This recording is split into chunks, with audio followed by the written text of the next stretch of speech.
Chocolate কই এই তো কি বলতে হয়? Happy mother day.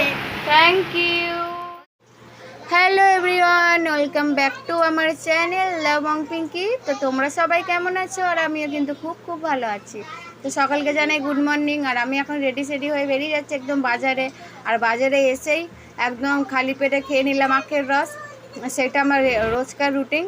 মানে হচ্ছে আমি ঘরে রোজ এনে খাই আর বাজারে আসলে বাজারে গিয়ে খাই। তারপরে বাজার টাজার করে একটু চায়ের দোকানে কিন্তু চা খেতে বসে পড়লাম। আর এখানে চাটা প্রচণ্ড ফেমাস। এই দোকানে অনেক ভিড় হয় আর আমরাও এখানে 12 মাসে চা খাই।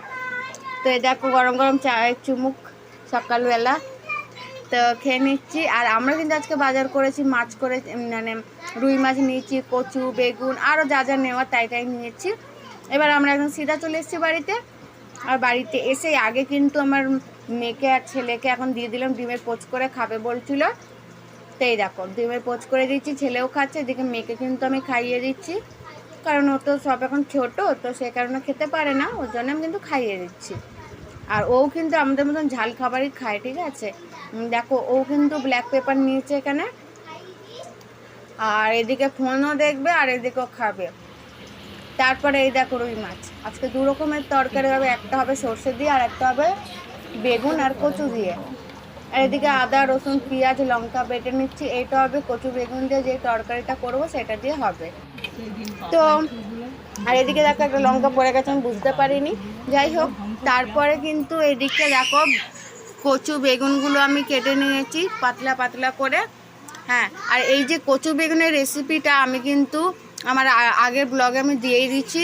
তোমাদের যদি এই রেসিপিটা দেখার হয় আমার ব্লগে গিয়ে চেক করতে পারো, অ্যান্ড আমি ডেসক্রিপশান বক্সেও কিন্তু দিয়ে দেবো। আর এই যে তোমাদের সাথে কিন্তু কথা বলতে বলতে আর দেখো এখানে একটা আমার তরকারি হয়ে গেছে আর একটা তরকারি কিন্তু হচ্ছে। সর্ষে দিয়ে মাছটা আমি খাই না, বাট আরও সবাই খায়। আর এই কচু দিয়ে বেগুন দিয়ে ঝোলটা আমি আমার মতন করে একটু নতুন রেসিপি ট্রাই করে তোমাদের কিন্তু আমি আগের ব্লগে দিয়ে দিয়েছি, অবশ্যই দেখে নিও। আর খেতেও কিন্তু খুব খুব সুস্বাদু হয়। আর আমাকে লাস্টে ভয়েস দিতে হয়, তো কিছু মনে করো না, আমার ঘরে প্রচণ্ড বাচ্চার আওয়াজে আমি একদম দিতে পারি না সাউন্ডটা। তো যাই হোক দেখো এই তরকারিটা হয়ে গেল। আর আজকে কিন্তু আছে একটা স্পেশাল ডে, সেটা হচ্ছে আজকে মাদার্স ডে। তো মায়ের জন্য শাড়ি দিয়েছি, তারপরে একটু চুড়ি দিয়েছি, মানে 2 রকমের শাড়ি দিয়েছি। যাই হোক, আরই বা কী বা দেবো। আর এদিকে তারপরে খাওয়া দাওয়া কমপ্লিট করে, এদিকে রান্না হয়ে গেছিলো, খাওয়া দাওয়া কমপ্লিট করে দুপুরবেলা একটু রেস্ট নিয়ে আজকে বাজারে গেছিলো, একটা তরমুজ কিনেছিলাম। প্রচণ্ড গরম, একটু ফল দেখে বলো না, গরমের টাইমে তো ফল তো খেতে ইচ্ছাই করে। তো আজকে বাজারে গিয়ে একটু ভাবলাম তরমুজ নিয়ে নিই, সবাই মিলে খাবো। আর এই তরমুজটা আমাদের দাম নিচ্ছে 90 টাকা। এখন তো ফলের এই সিজন, প্রচণ্ডই দাম হবে। তো যাই হোক আমি এই তরমুজটা নিয়েছি, আর খেতে কিন্তু প্রচণ্ড মিষ্টি ছিল। তো তারপরে তরমুজ খাওয়ার পর বিকাল হয়ে গেছে। কি বলতে হয়? Happy mother day. Thank you, welcome. তো দেখেছো গাইস, আমাকে আমার ছেলে একটা চকলেট কিনে দিয়েছে টাকা জমিয়ে, দেখো 20 টাকা। আচ্ছা, কত ভালোবাসো আমাকে রে। তোমরাও দিয়েছো? তোমরাও দিয়েছো নিজের মাকে। থ্যাংক ইউ, এটা তুমি পরে খাবে। হ্যাঁ,